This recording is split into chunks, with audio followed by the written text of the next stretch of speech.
For most young people, the months after their 16th birthday are all about their newly acquired independence, driving, going to the mall, or enjoying movies with friends. It was different, though, for Courtney Alvis.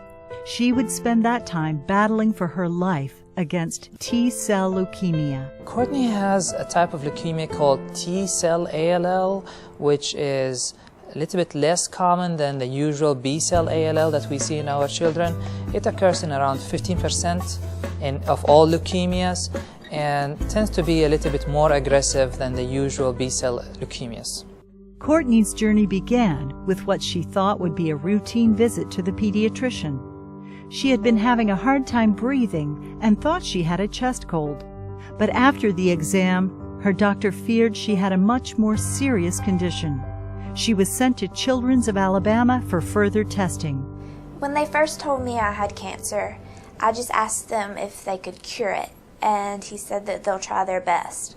And I said okay, and that was all the words that I needed to hear then. Her treatment included 3 days on a ventilator in Children's ICU, numerous overnight stays at the hospital, and weekly visits for chemotherapy.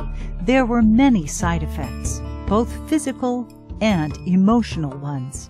The most challenging aspect of having cancer is definitely trying to deal and cope with those side effects that you're now dealt with.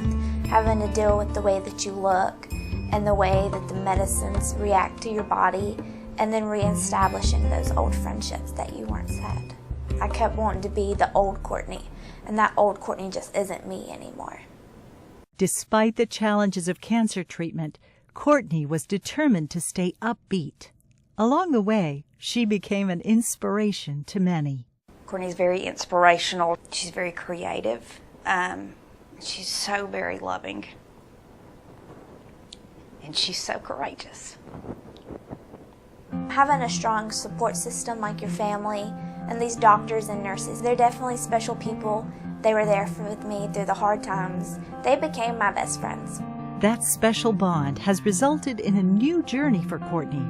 She's now enrolled at Jefferson State College, the first step on her way to becoming a hematology-oncology nurse. I'll never forget the first Christmas after she was diagnosed. Y'all had all the Christmas trees out, and she just stopped in the middle of the waiting room and threw her arms out. She's like, I can't wait to come here to work every day.